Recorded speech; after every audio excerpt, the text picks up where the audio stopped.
au News Radio à site outremernews.fr. On radio avec Info Guadeloupe, Martinique, Guyane, Réunion, Mayotte et surtout, musique pour tout le monde.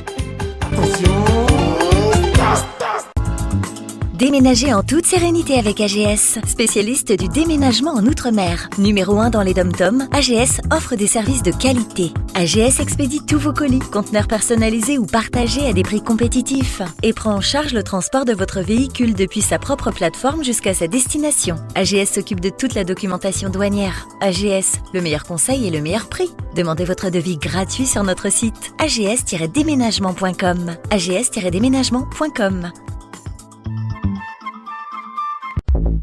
Martinique Actualité.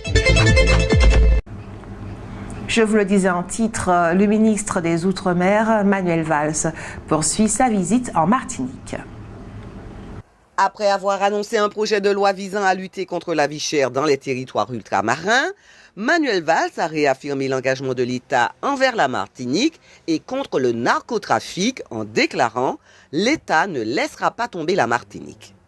Aujourd'hui, la délégation ministérielle s'est rendue dans le nord de l'île avec des visites prévues aux prêcheurs pour discuter de questions environnementales, puis au lycée France Fanon de Trinité.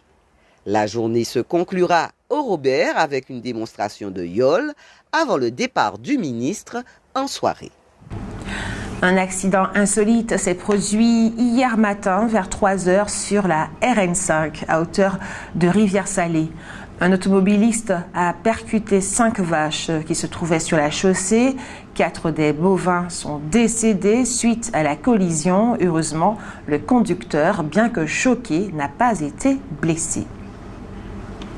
L'Association des maires et EDF en Martinique vont signer demain, jeudi, une charte pour faciliter les travaux de raccordement électrique. En effet, Antoine Jourdain, directeur de direction des systèmes électriques insulaires, Xavier Fichot, directeur de EDF en Martinique, et Justin Pamphile, président de l'Association des maires de Martinique, vont signer demain, 20 mars, une charte de convention de voirie permanente. Ce partenariat vise à simplifier et à accélérer les interventions sur le réseau électrique au bénéfice des collectivités et des usagers. Par cette convention, les collectivités signataires vont délivrer à EDF en Martinique une autorisation annuelle permanente d'intervention sur leur territoire pour certaines opérations, notamment le raccordement de lignes. Actuellement, il y a 1813 demandes sur l'ensemble du territoire. En fluidifiant la communication entre EDF et les municipalités, cette charte permettra une meilleure coordination entre les parties prenantes, une exécution plus rapide et simplifiée des travaux de raccordement, une réduction de la durée des interventions et donc une amélioration de la satisfaction du client. Et puis demain, jeudi 20 mars, de 14h à 16h, à la bibliothèque municipale de la ville de Schœlcher, à l'ex-espace Osna, va se tenir un Maché Epiché. C'est un atelier d'écriture slam avec El Djoubna et Sylvia Siba. Samedi, le 22 mars, à 19h, toujours à l'ex-espace Osna, El Djoubna, Daniel Francisque, Sylvia Siba, Man Bans, Oz, Floca, Apolline Stewart propose un spectacle tout public, Forme ses paroles. Catherine Vautrin souhaite mobiliser l'ensemble des administrations pour que la sécurité sociale puisse récupérer le RSA indûment versé à des personnes ayant en réalité perçu des revenus issus d'activités illicites.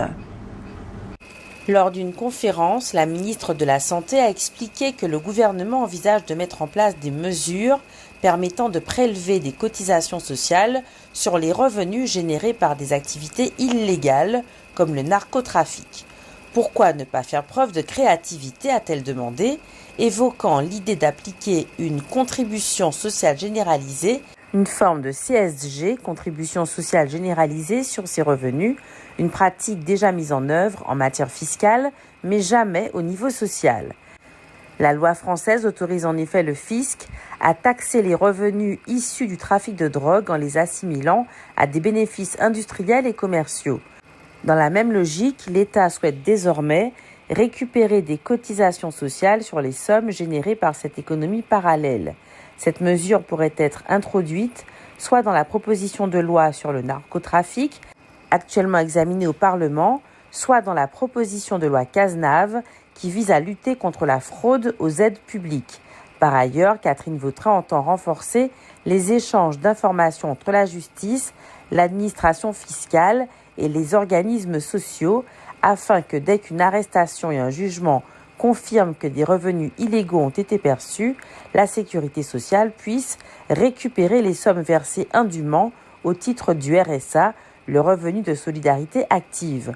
En parallèle, Amélie de Montchalin a annoncé qu'un amendement serait présenté pour durcir les sanctions contre les fraudeurs fiscaux agissant en bande organisée. Ces annonces s'inscrivent dans le cadre du plan lancé en 2023 par Gabriel Attal pour renforcer la lutte contre toutes les formes de fraude aux finances publiques. En 2024, la détection des fraudes en France a atteint un montant record de 20 milliards d'euros contre 17 milliards 500 millions l'année précédente, soit le double par rapport à 2020.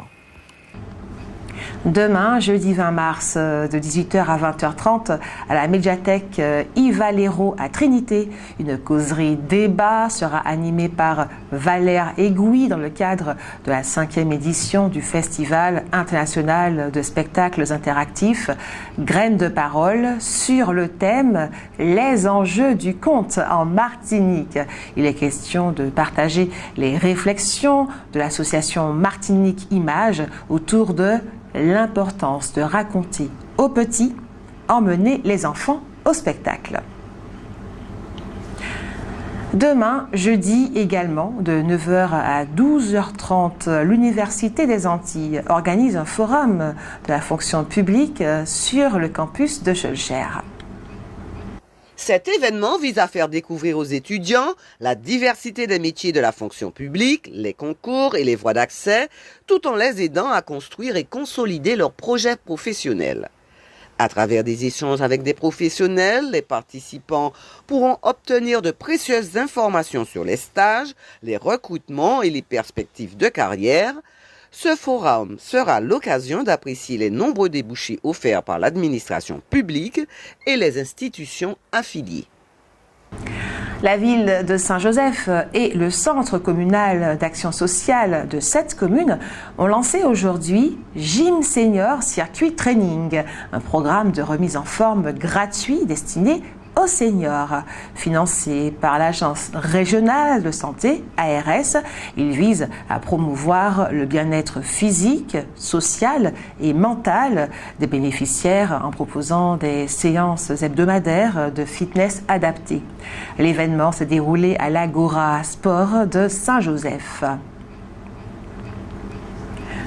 L'Espace Sud Martinique a mis en place un projet alimentaire territorial, PAT, dont le premier forum s'est tenu le jeudi 13 mars à Rivière-Salée. L'objectif, manger local et manger sainement.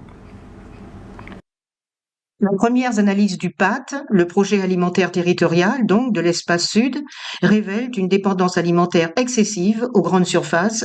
79% des achats alimentaires y sont effectués et aux produits importés, qui représentent 87% de ce que nous consommons. On constate en même temps un recul inquiétant de l'agriculture locale. 28% des exploitations agricoles ont disparu en 10 ans.